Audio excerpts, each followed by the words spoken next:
Hello, everyone. Thanks for coming to our session.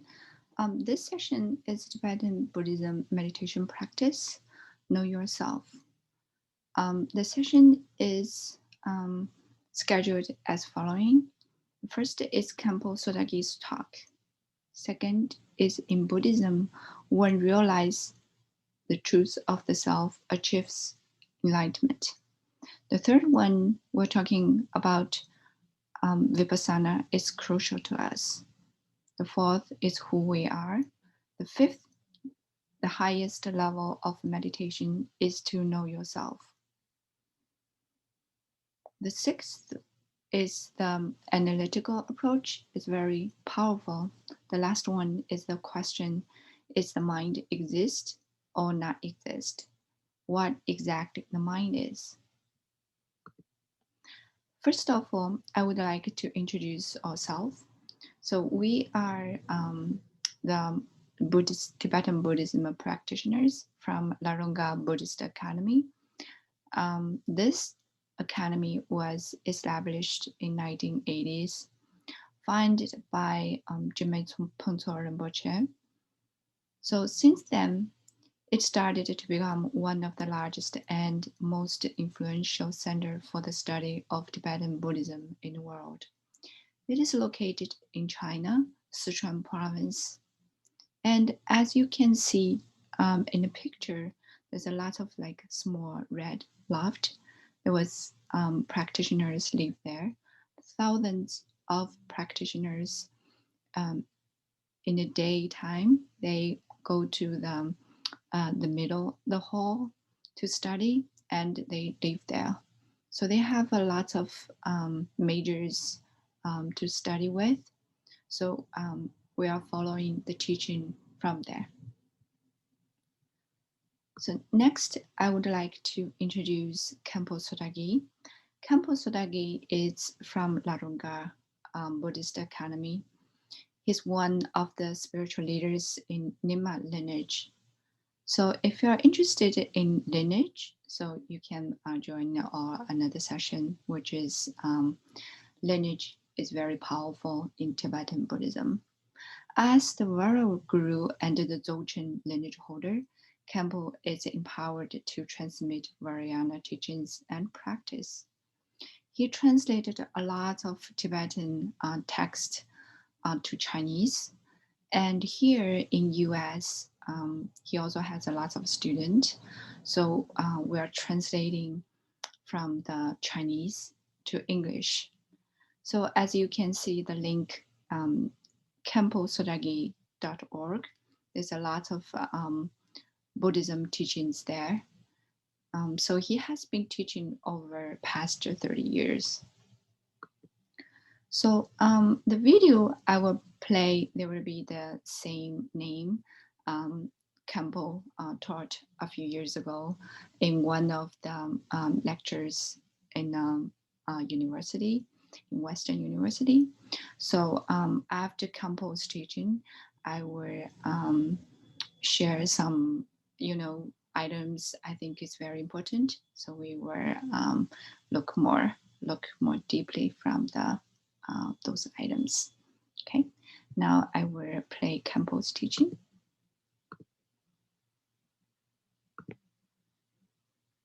为什么需要升华的智慧呢？这不是一个佛教或者说是一个传统的说法。我们在座的人都是知识分子，应该会明白。因为我的心，安住下来的时候呢，外在的这个各种烦乱的这个世界，在我的前面是没有的。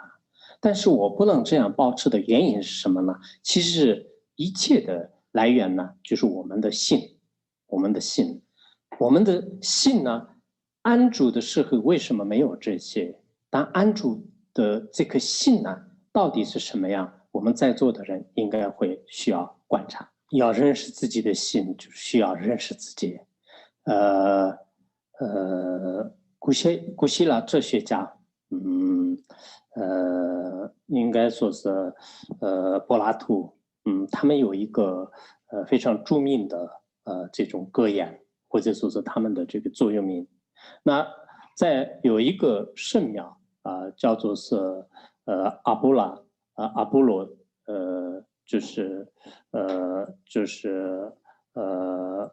这个寺院当中呢，就门口上刻有什么？你要认识自己。很多人认为是认识自己很简单啊，我是医生，我是律师，我是老师，我是飞行员等等，就是将自己的身份知道的话呢，就是认为是这个哲学家呢，他所说的道理呢已经明白。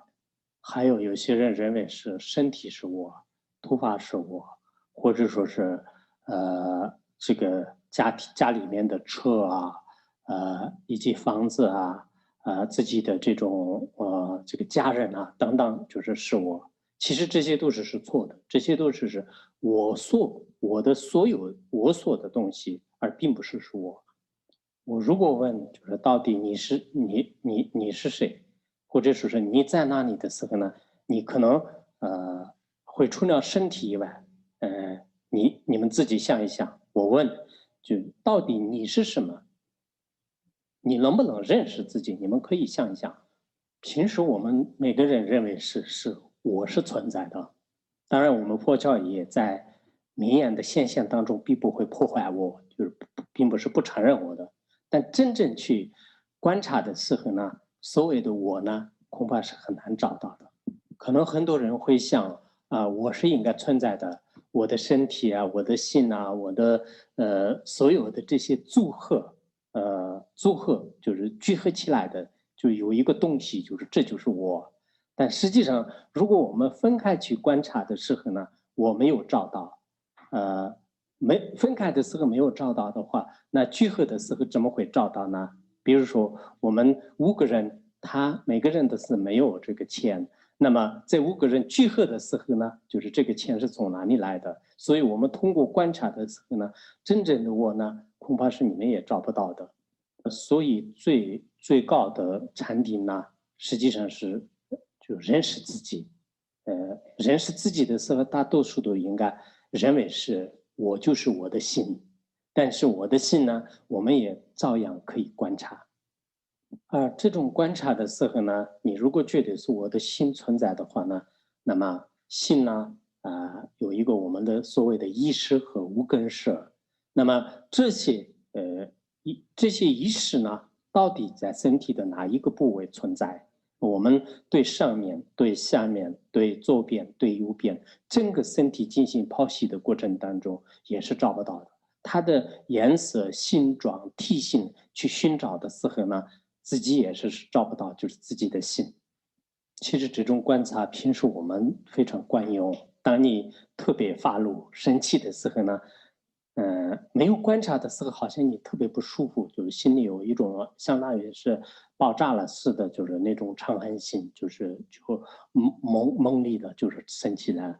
但是你真正观察，就是我的嗔恨心到底在何处的时候呢？那这个身体的里里外外、中间，以及呢上上下下都是找不到的。这就是稍微有一点智慧的时候，我们去观察呢，即使小学生也是能回答这个问题，确实也是心找不到。心找不到的话，心的痛苦和嗔恨心到底在哪里？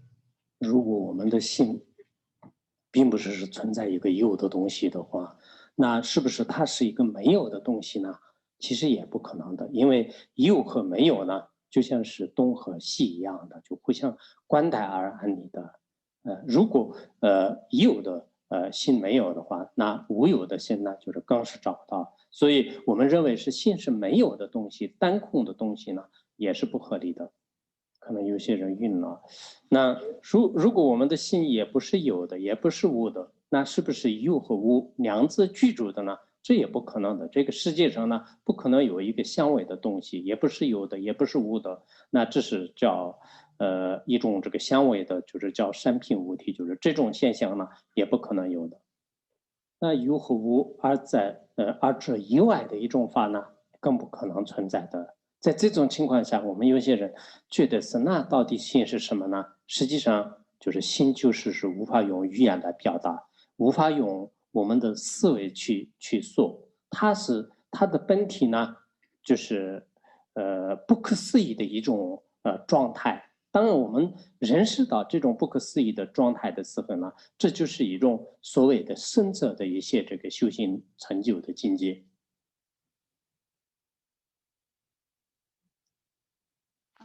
Let's look at what Khenpo go over with this slide.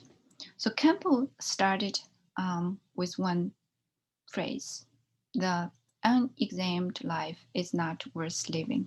So who on earth am I? Am I my identity? Am I the body? Am I the mind? Or am I the combination of body and mind? So in Buddhism, one realized the truth of the self achieves enlightenment. The truth of the self is the nature of the mind. So when we look at ourselves, we will not find self anywhere, neither in our body or our mind. So if we realizing the truth of ourselves, we will break free from the bondage of I and achieve the enlightenment. So Vipassana is very important to us. So what is Vipassana? Actually, Vipassana is one of the India's most ancient techniques of meditation. Currently, the mindfulness is very popular. It is coming from Vipassana. So the goal of Vipassana is to see the things as they really are. So Campbell gives the example. When our mind is settled down in a sitting meditation, all the disturbance outside of the phenomena will not impact us. So why, when we're sitting there, outside phenomena will not affect us? Normally, our life is our mind is chasing the outside phenomena. It's like if outside good thing happen, we'll be very happy. Bad thing happen, we'll be very upset, stressed, you know. So it's like our mind is like wind, weed. The wind is blow our mind to here and there, everywhere, right? Sometimes happy, sometimes not happy. So what exactly the settled mind is? So this is very interesting, right? So in the settled mind, we're not affected by the outside phenomena. So before understanding the mind, let's look at who we are first. So normally, people will think, okay, I know who we are. I'm a doctor, I'm a lawyer, I'm a teacher, I'm a pilot. So they are thinking about, by knowing their identity, they already know who they are. But think carefully. I can be a doctor. I also can be a teacher.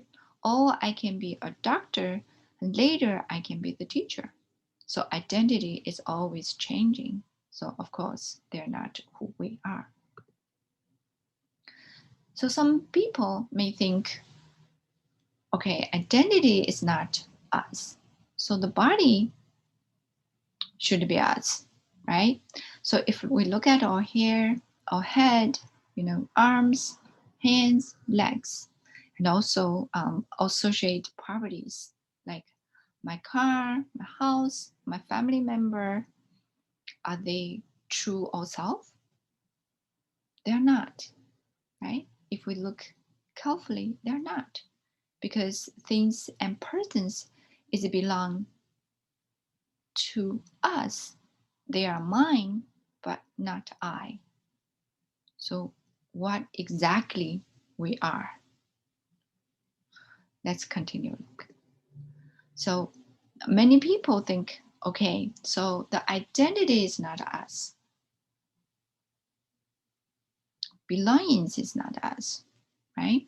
So body and mind together is us, it's I. But when we examine them separately, Actually, if we cannot find I in a body part, how can we find I in the whole body? Right? Khenpo give the example. If 5 people has no money, if 5 people together, do they have money? Of course they don't have money, right? So we cannot find I in the combined body.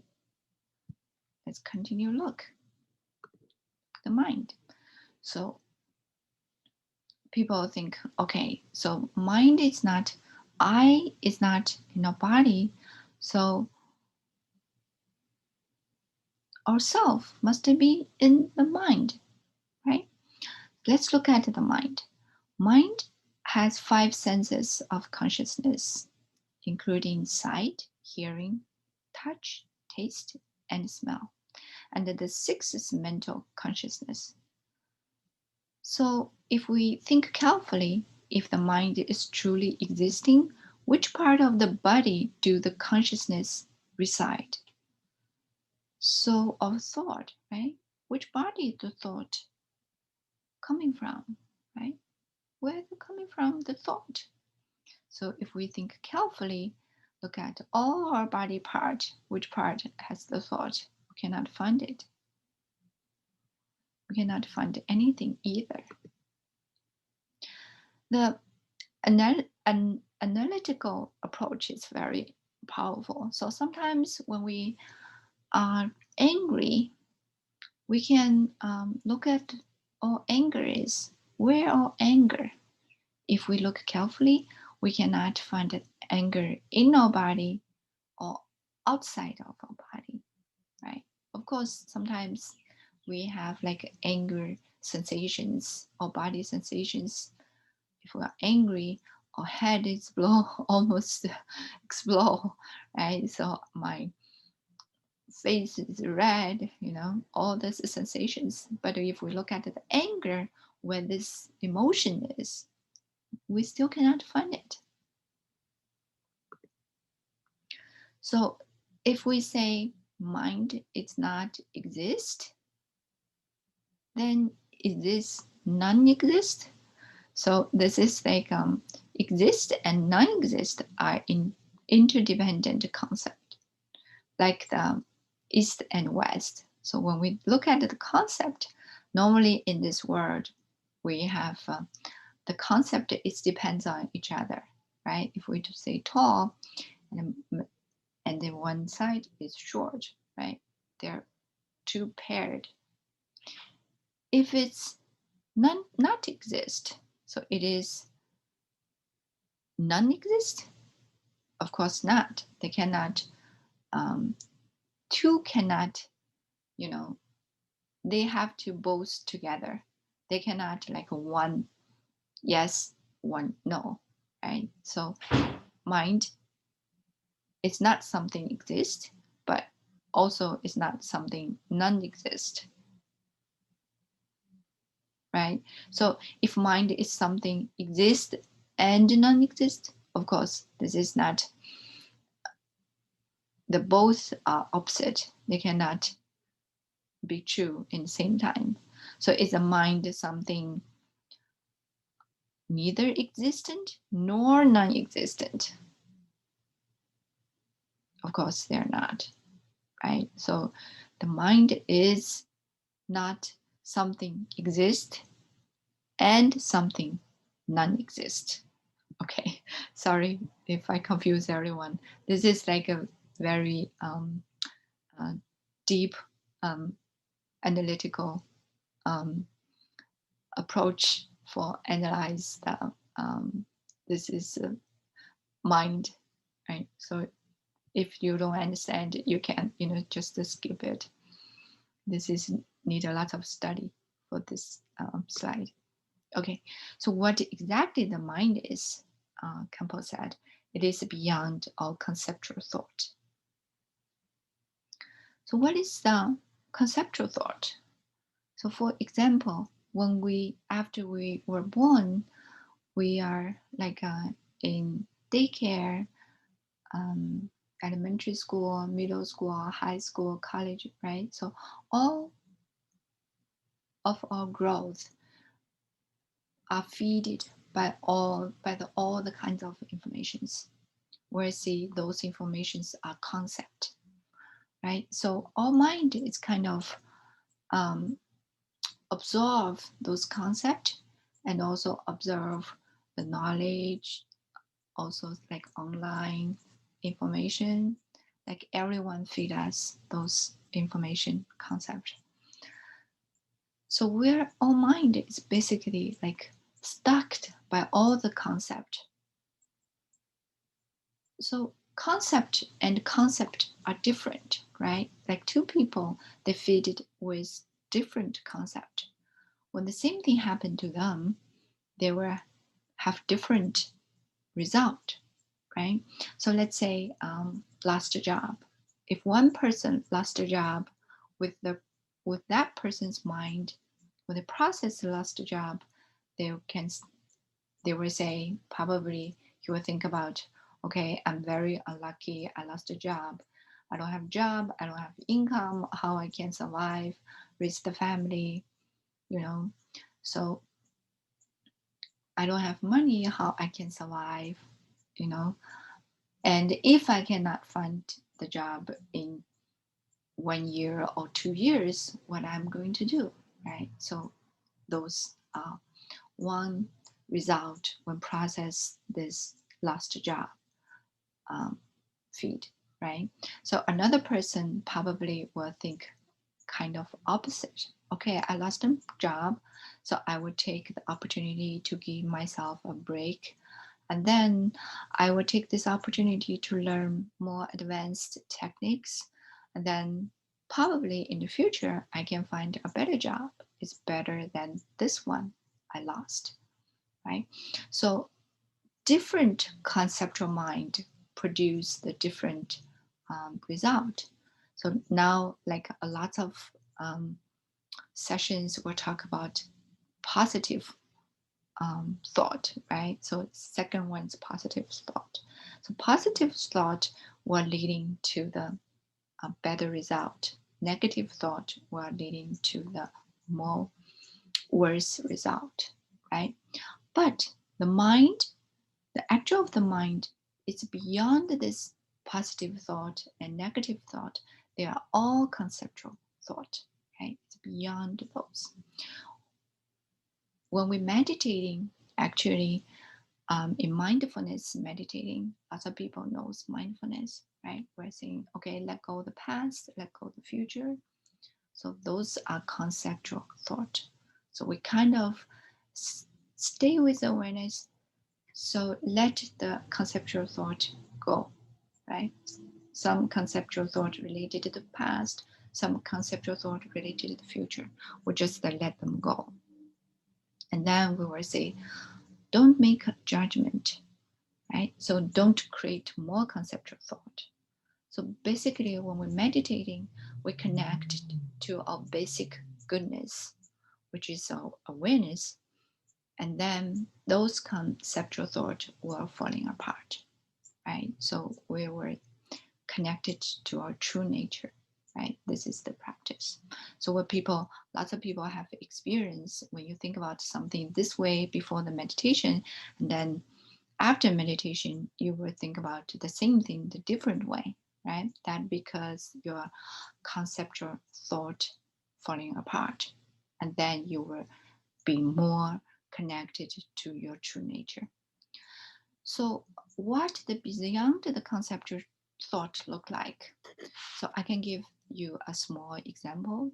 Like when you're meditating, sometimes you have very short time, your mind is just blank, right? Blank.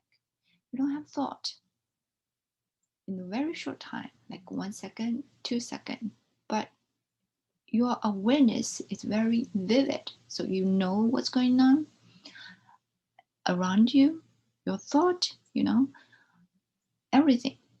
But you just you don't have thought, right? This is like beyond the conceptual thought.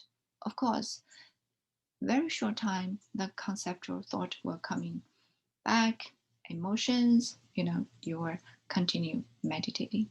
That's the one case, like beyond the conceptual thought. If we know our true nature, You know, we don't need to be always stay in a non-conceptual thought. If we continue practice, and then we will know ourselves more, and we will connect to our true nature more. Basically, when we connect it to our true nature, we are developing wisdom. So when we developing wisdom, we know ourselves more. We're kind of free from like bondage from those conceptual thought. We are in the company of enlightenment beings. That's what Khenpo mentioned. Okay, so then next we will have a short analytical meditation. Where is the I? So let's rest your mind. Okay, our session, today's session will finished. Thank you everyone to join this session. Hopefully you enjoy it, and then we'll see you next time. Thank you.